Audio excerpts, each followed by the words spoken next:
Unknown victim, female. Found dead in her hotel room. The St. Theodore. Very exclusive place. The general manager dropped the mayor's name twice. Try to behave yourself. I can't make any promises. Unidentified female, looks to be early 30s. We found her on the bed here with a pillow over her face and lacerated wrists. The wrists happened afterward. What do you mean?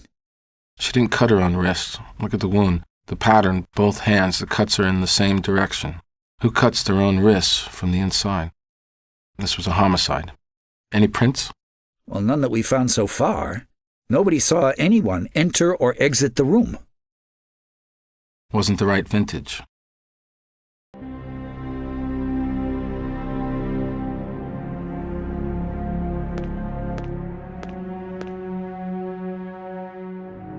Killer covered her face.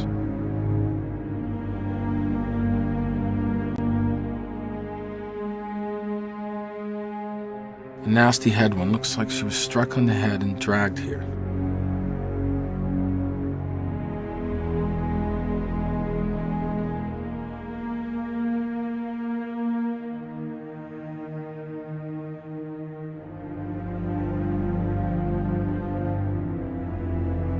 Those wounds don't look self-inflicted.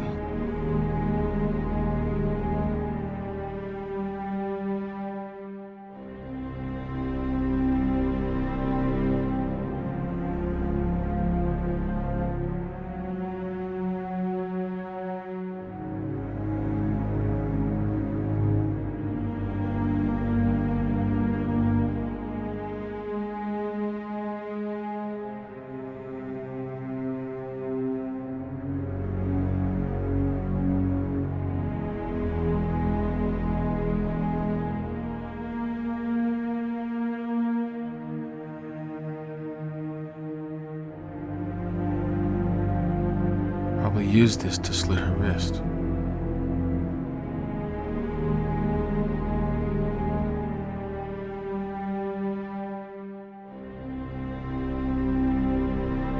Lisa Stokes. With the money intact, we can rule out a robbery.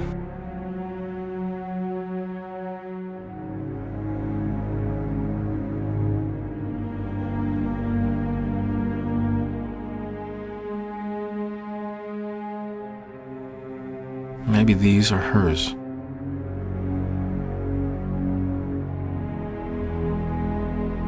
Glass shards.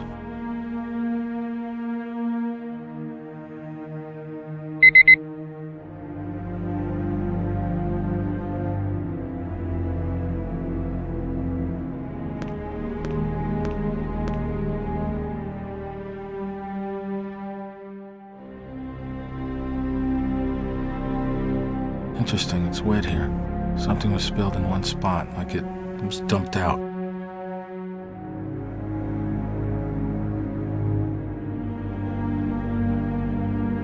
Killer probably used this to strike the victim when she wasn't looking.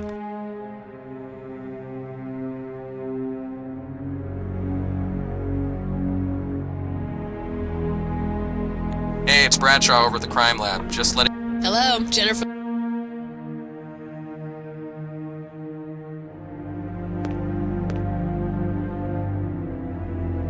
Wonder what this is.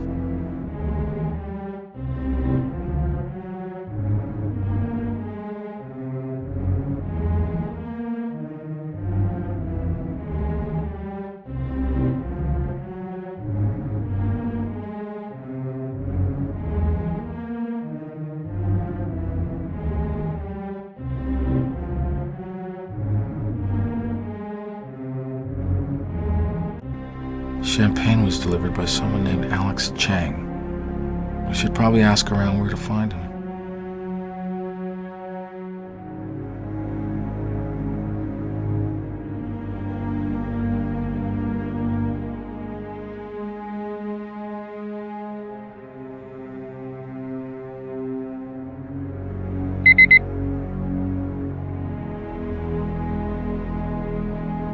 Hello, it's Tim Bradshaw from the lab.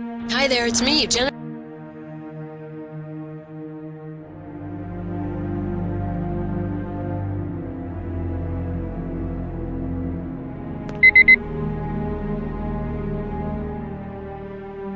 Hey, it's Bradshaw.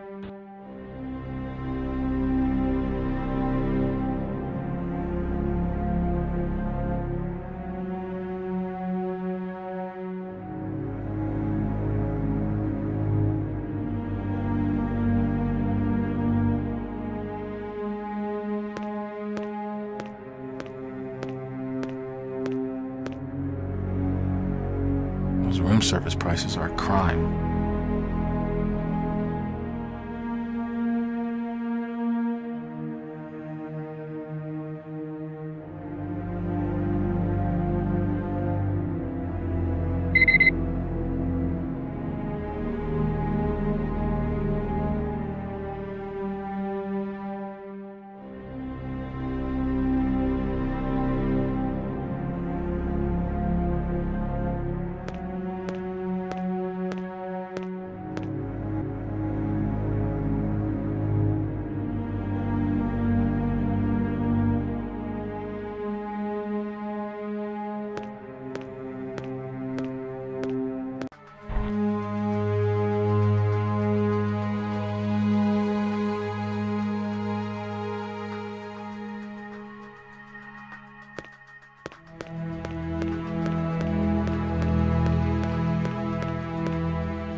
That doesn't appear to be useful.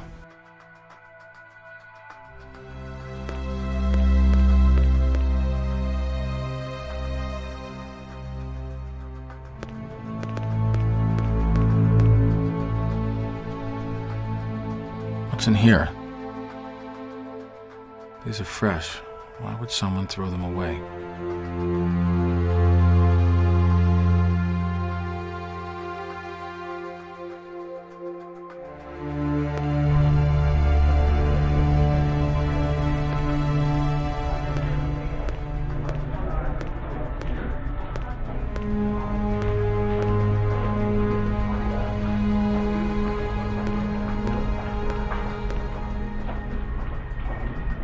So the St. Theodore is a 4-star hotel.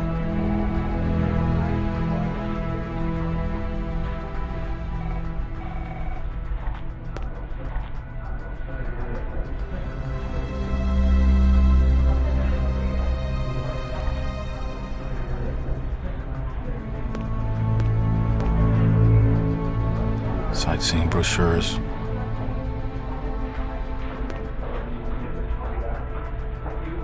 I'm Detective Goren with Major Case. I'm hoping you can help me. Who's Alex Chang? He's a room service waiter, but he doubles in the bar. I just saw him there serving drinks. Can you look up who was staying in room 204? Let's see here. That would be Lisa Stokes. Know her? Never met her.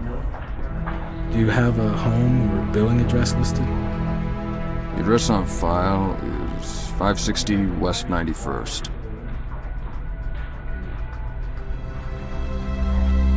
Thank you. No problem.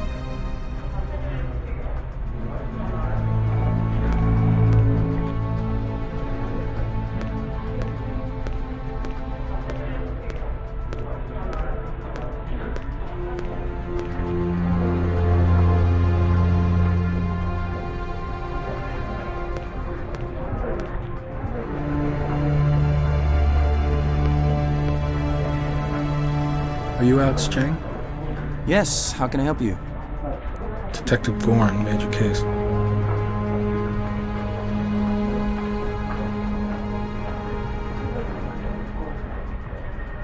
Remember this woman in 204?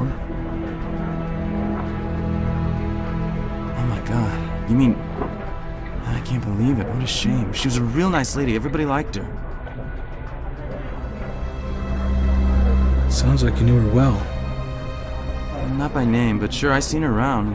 She's a regular. We get a lot of locals to stay here on weekends or weeknights.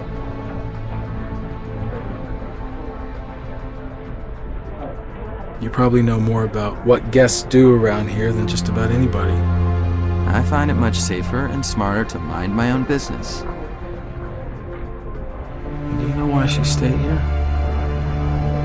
Hey, whatever our guests do is their business. Well, anyone here who would? Last week I saw her talking with Javier. He's the concierge. Maybe he'd know.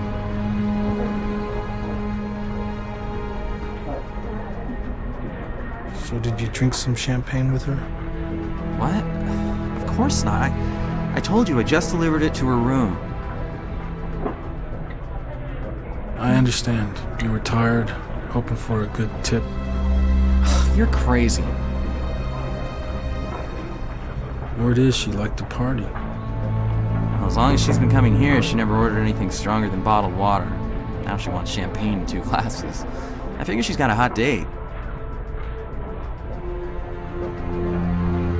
I'm sure that you're very respectful of your guests' privacy. But do you remember ever seeing her with anyone in particular? All I do is bring the room service up. I've never seen anyone in her room. Was she alone when you brought up the champagne? I don't know. She met me at the door and asked me to leave the tray outside. I offered to pop the cork, but she wanted to do it herself. She told me it was her birthday. Oh, but when I was standing by the service elevator, I saw her looking down the hall. Like she was expecting someone. But there wasn't anyone there. Thanks for the information. Sure.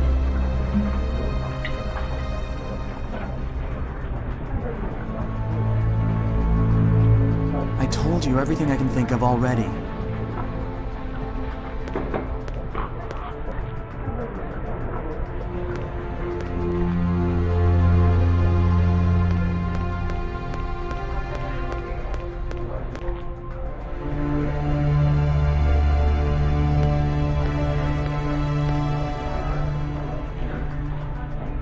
You're the concierge? Yes, the St. Theodore is happy to assist the NYPD, of course. But we have a reputation to uphold. Hasn't been easy with the ongoing renovations and all. I hope you'll continue to be discreet in your investigations. You knew the victim? Not personally, no. She stays with us from time to time. I've had a few conversations with her, strictly business, of course. Can you tell me the exact dates she stayed at your hotel? Those records are private. Nice hotel you have here. No wonder she was a regular. Yes, usually every weekend for 2 nights, and occasionally 1 night during the week. We get a lot of business people who live outside the city, so just want a weekend away from the ball and chain. What was Lisa Stokes' reason? I couldn't say, Detective. Again, we try to stay out of the way of our guests. I don't mean to be rude, but I'm very busy. If you don't have anything else, I've got some calls to make.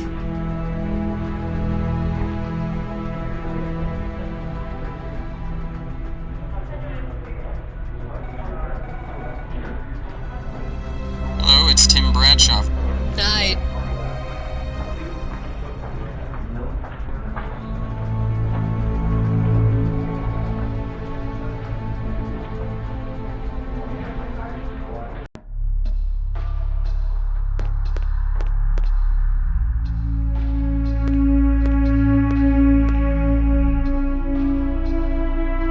Need something, Detective? You were right about her wrists. From the angle and direction, it would have been impossible for the victim to inflict them on herself. It appears the killer came up from behind. The blow to the back of the head probably rendered the victim unconscious. So she was comfortable enough to turn her back on the killer. The victim might have only been stunned. It appears she was helped to the bed, not dragged. Or there would have been marks on the carpet. Exactly. Asphyxiation. The killer used the pillow to suffocate her. The wrist lacerations were definitely post-mortem. You've got some case on your hands.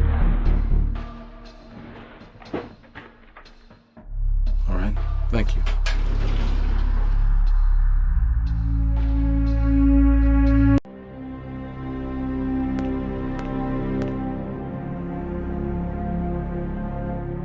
Those tests. The good news is we found 2 sets of prints on the glass, and one of them is the victim's. The bad news is the other prints aren't in the system. You only have the victim's prints on them. Sorry. Judging by your victim's head wound, I'd say she was hit once with a blunt object, with quite a bit of force, certainly enough to render her unconscious. These lacerations are very deep. There are glass fragments embedded in the wounds, so it would appear they were inflicted with a piece of broken glass. A medical examiner could tell you more. And this piece of glass was hand-blown as consistent with the type of glass used in wine or champagne glasses. There is some blood on the glass, which I matched to your victim. No prints, though, which is strange if she cut her own wrists. Not strange if someone else did it and wiped their prints off. This pillowcase contained some hair strands that I matched to your victim. Not surprising, since it was over her face when you found it.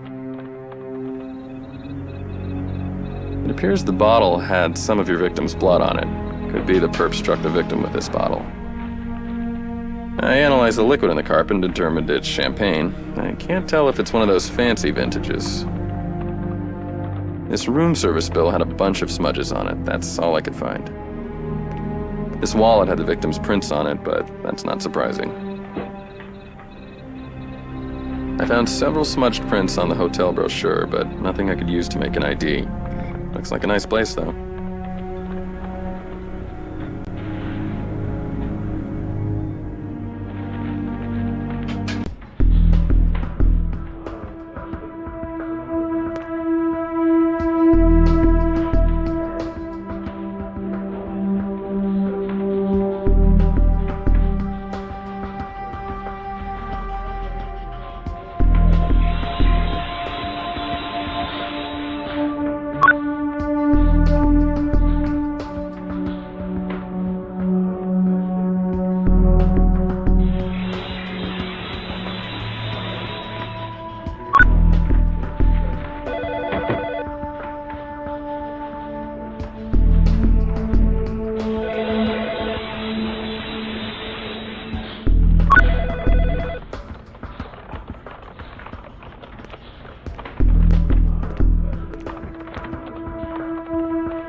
I did my best on the things you sent over.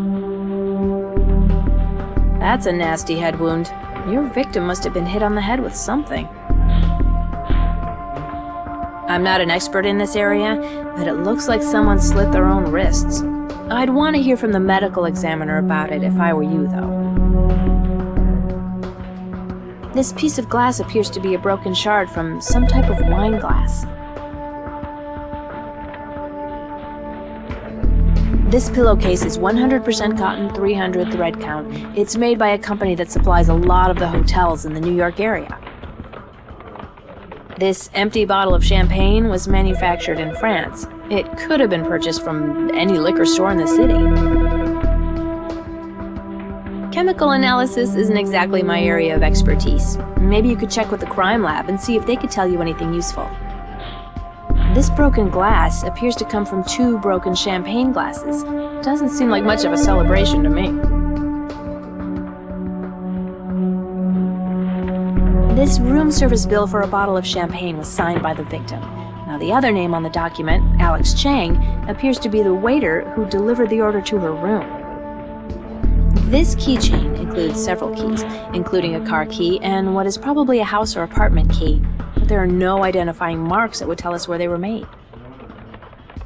This is a woman's leather wallet made in Italy. It contains the victim's driver's license, 3 credit cards, and $60 cash. This bouquet of white roses appears to have been purchased from a florist or corner store. If there's prints on the cellophane, the lab could trace them for you. You never know what you'll find when you scratch the surface, even at a fancy hotel like the St. Theodore. It seems they haven't paid their permit fees on all the renovation work they're doing, so they owe the city more than $10,000 there. That's supposed to be paid up before the construction starts. They're also trying to save money by working with unlicensed contractors, which is a big no-no on a project of that scale. Not exactly doing things by the book, I'd say.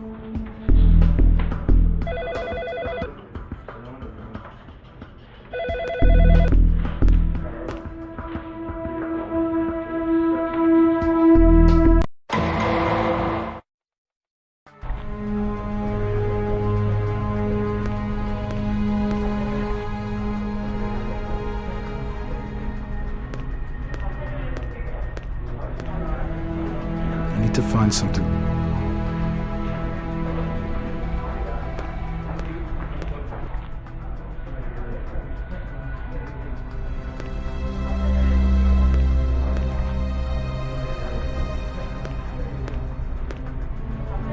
Amazing what a little research can uncover. Turns out the St. Theodore owes the city thousands of dollars in construction permit fees.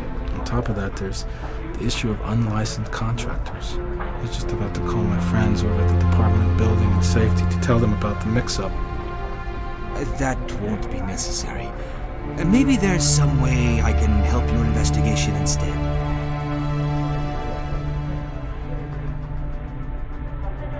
You practically run this whole place, don't you? I'll bet you know what Ms. Stokes was up to. I'm not sure what you're asking, Detective. Ms. Stokes was a regular guest. I understand why you'd want to protect her. I'm not following you. Tell me more about why Lisa Stokes was a regular here. The truth this time. Look, I just didn't want to talk out of school. She'd have visitors come to her room, one after the other, 3 days a week, 8 to midnight, like clockwork. From what I noticed, they were mostly men. She's a hooker? Wouldn't be the first one we've had here. Look, all I know is she sees lots of clients. Thing is, she's not like the others. She's real discreet. I've never heard even a word of complaint about her. Any trouble from the clients? Come to think of it, there was this one guy who kept coming around. I got the impression she didn't want anything to do with him. I saw them arguing in the lobby once. You got a name? No, but you should ask her bodyguard, a guy named Spencer. Big black guy with a British accent. I wouldn't know how to find him, though.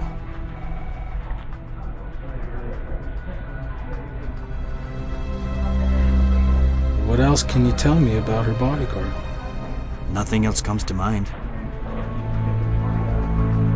You seem like a very observant person. You notice if she always had her bodyguard with her?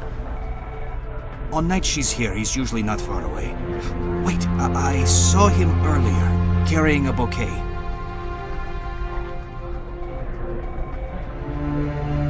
Was the man you saw carrying roses? Yes, white roses. Well, that's all for now. She lied to the busboy about it being her birthday. By 6 months she lied. Question is, who was she waiting for with champagne on ice? A boyfriend, probably. It was someone she knew. You have a theory.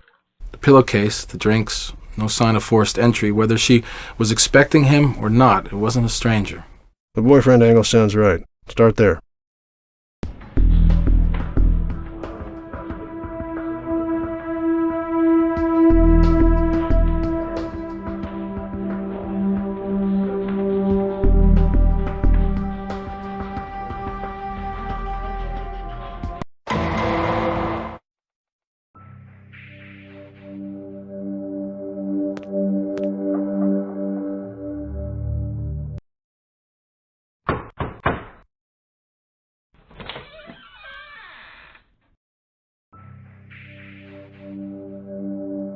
Yes. We're with Major Case.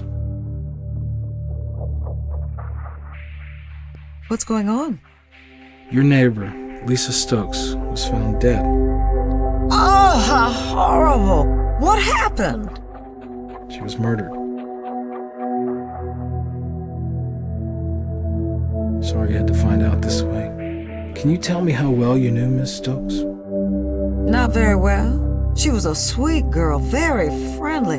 Helped my nephew with his schoolwork. Oh, this is just terrible.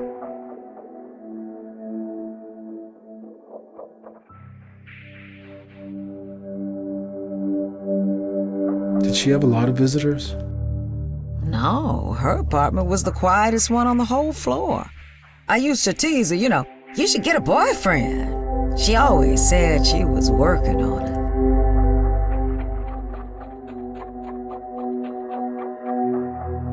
You're certainly not the nosy neighbor type, but did you happen to notice anything different about Miss Stokes lately? She seemed very happy. I thought she had finally found Mr. Right.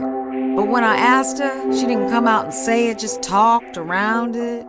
I think he might have been married.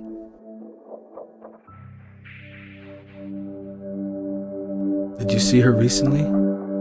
I saw her in the lobby when she was leaving for work in the morning. I said hi as I was getting my mail.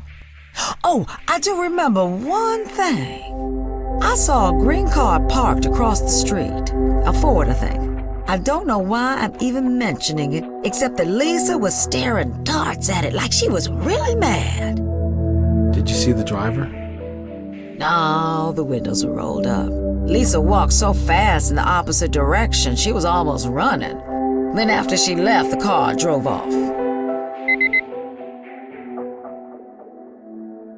I appreciate you taking the time. Sure hope you find out whoever did this.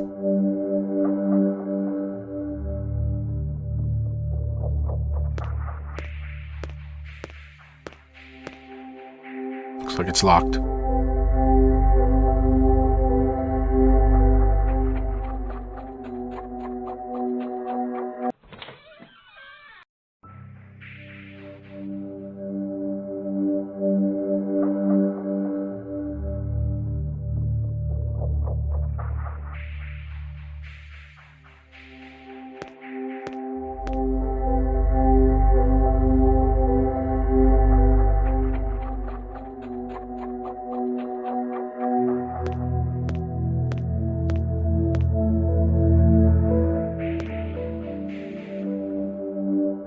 Design sketches.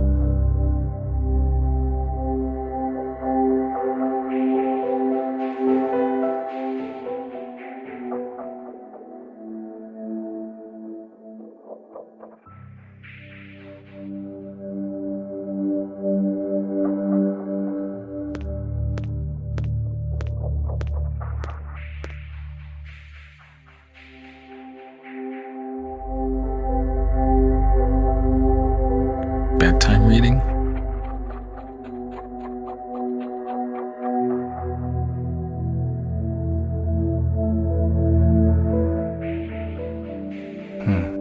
I could use a massage.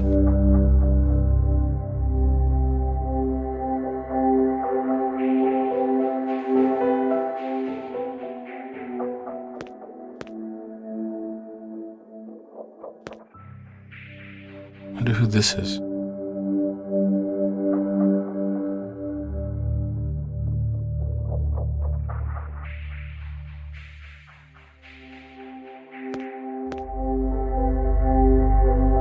Tickets for a concert next month at the Garden.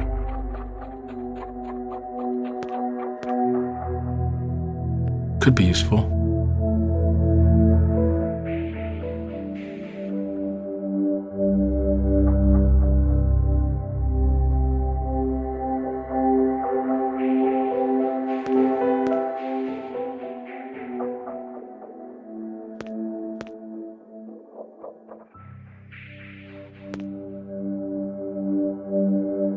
There's indentations here. Someone was writing on this.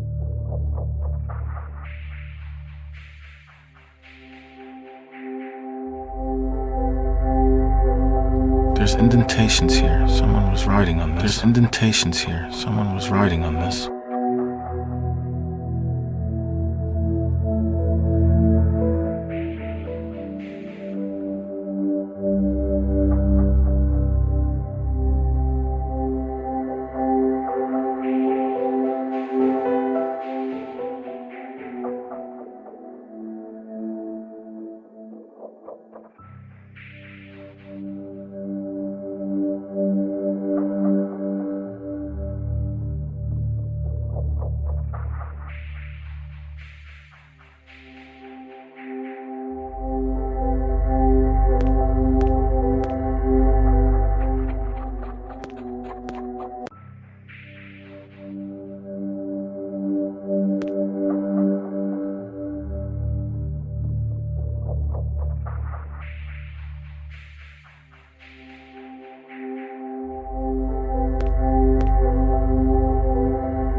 Wonder what she keeps in here.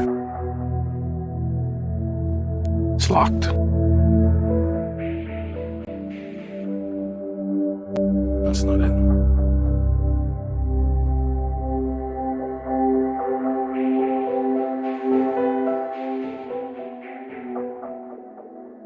That's not it.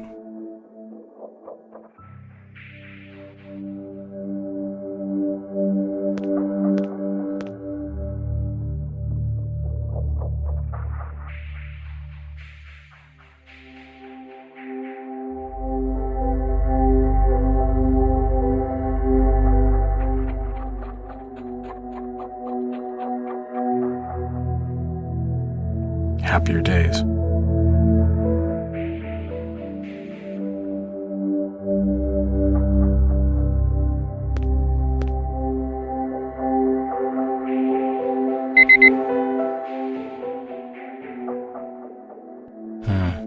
Password protected.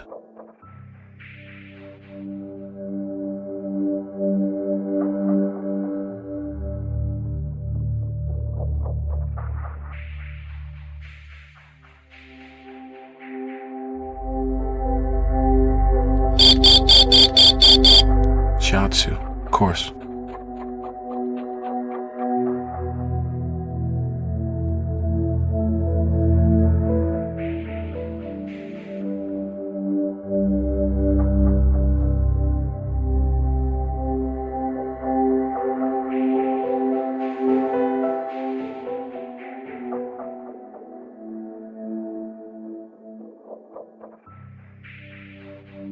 What's this?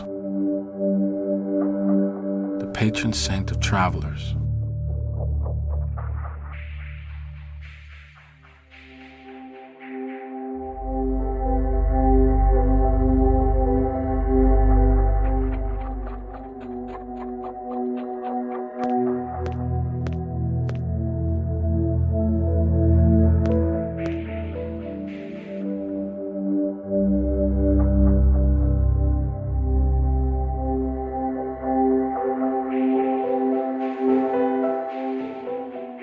Wonder what she keeps in here.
Maybe Jay didn't appreciate our victim's extracurricular activities.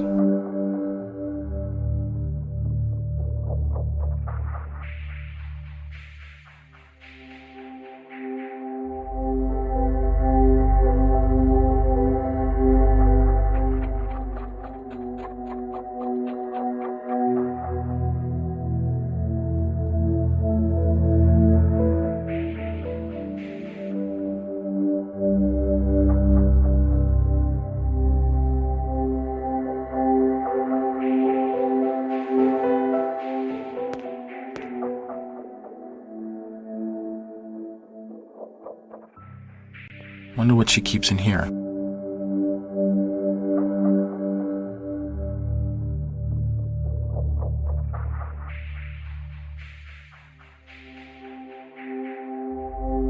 Detective, it's Dr. Douglas from the ME's office. Suzanne and Gerald Stokes are down here to ID the body. If you want to talk with them while they're in town, now would be a good time to swing by. Hello, it's Tim Hi, Jen.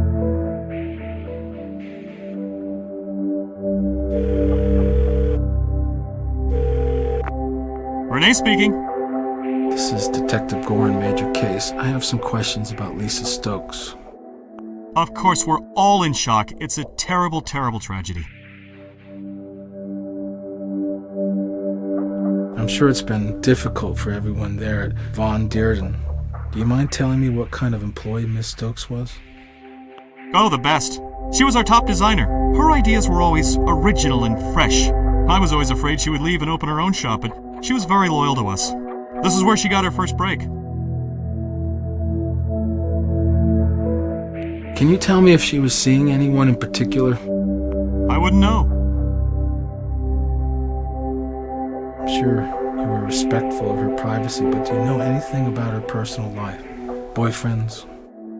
No, and honestly, we always wondered why she was so private. In our business, gossip is like an Olympic sport. But it's not that she was a prude, she just had her boundaries. I think part of it was she was from a small town. Did she have any trouble with anyone? Threats? None that I know of. It just doesn't make sense. Do you know that she often stayed at the St. Theodore Hotel on weekends? No, I didn't. She was like that, though. She kept things to herself. I'm sure gonna miss her. Thanks for your help. You're welcome. If there's anything we can do at Von Dearden, please let me know.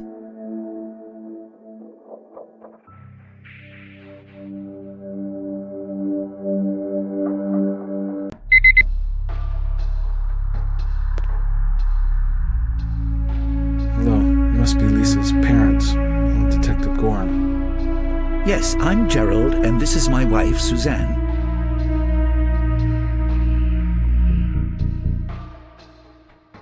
I just can't believe she's gone. We begged her to move out of the city. It's no place for a single woman. She wasn't happy here.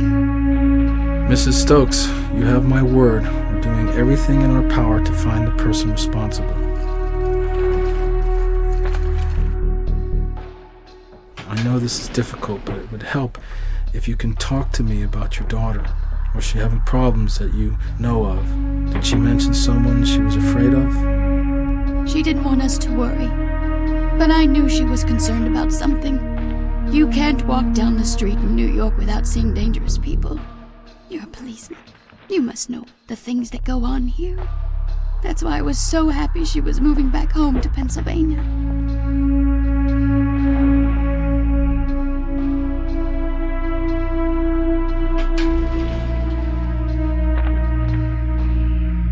It hadn't been too long since you've been able to see your daughter.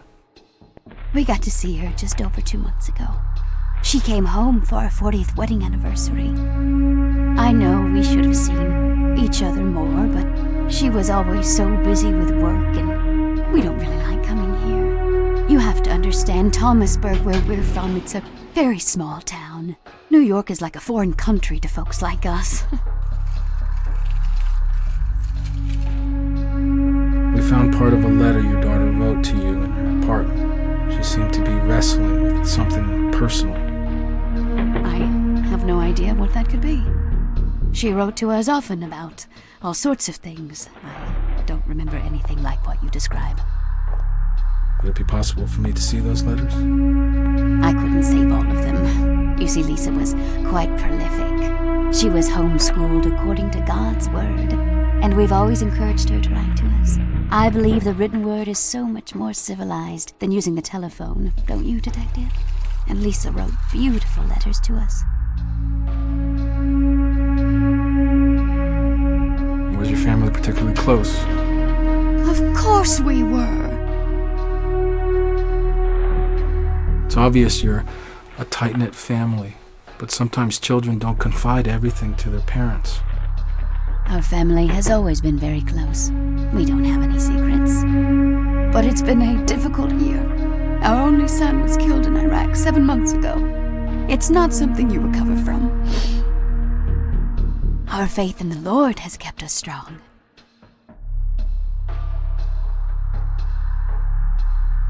Through her recent difficulties, I'm sure she found comfort in her friends here. I don't know what difficulties you're referring to.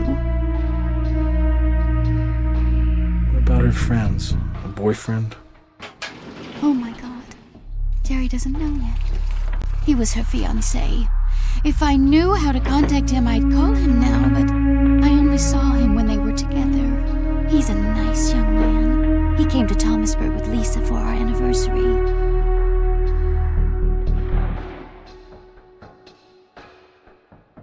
I know the very thought must be very painful right now, but do you have any insight why Lisa wasn't happy in New York?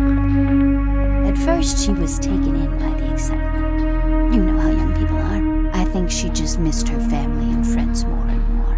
I think that's why she decided to come back home. Must give you some comfort that Lisa is with God now. That's not for me to say, but wherever she is, I know He's watching over her. Thank you for speaking with me, Mrs. Stokes. Of course.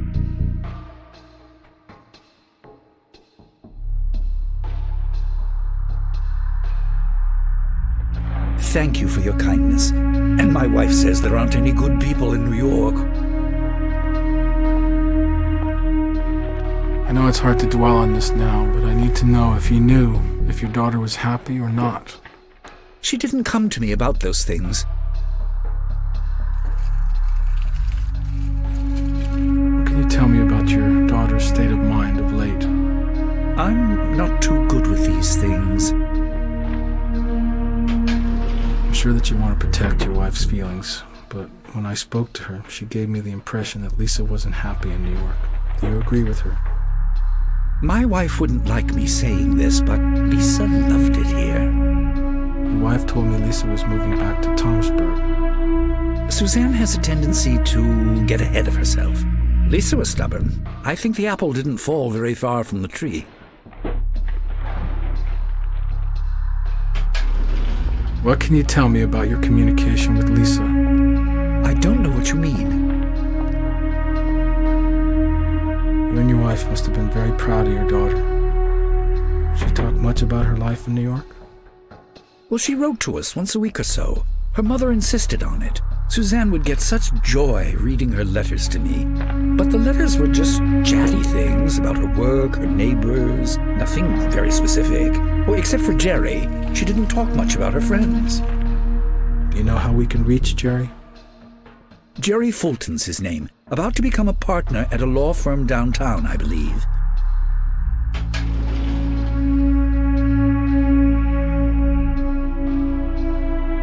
I understand that you would want to protect your daughter, but I need to know about the letter she wrote you. I'm not protecting her, I just don't know about it. The letter in Lisa's apartment that I mentioned to your wife. Something about a big decision she was going to make. I don't know what it could be, other than moving back to Thomasburg. You know, I didn't think much of it then, but she tried to talk to me at the anniversary dinner. I'm afraid I'm not very good with those things. Now I know I should have at least listened. It's a cruel fate for a parent to outlive their children. Thank you, Mr. Stokes. I'm sorry for your loss. Thank you for being so kind to us.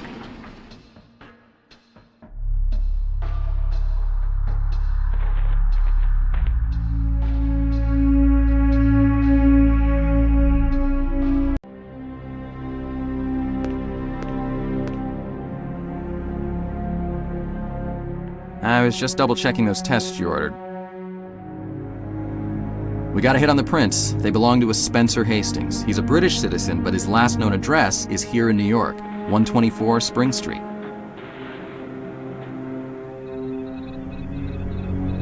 It seems like the Vic was taking her time writing this letter. The handwriting is very orderly and neat, and she was pressing down hard with her pen. She was clearly thinking about everything she wrote. The computer had your victim's prints on it, all right. The contents of the hard drive is something the research unit could look into. Whoever Jay is, they seem to have pretty strong feelings for your victim. If you come up with handwriting samples for any of your witnesses, send them over, and I'd be glad to see if they match. Maybe if we can figure out who Jay is, we can figure out what happened to Lisa Stokes.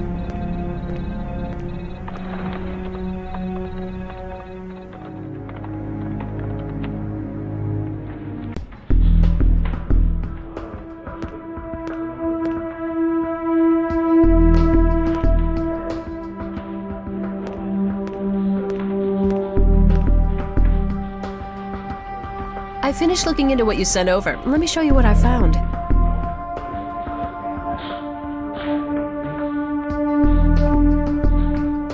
It appears that someone was writing a letter on that pad of paper, and from the contents, the author appears to be struggling with some personal issues. I did my best on that, but I wasn't able to find anything. Sorry about that.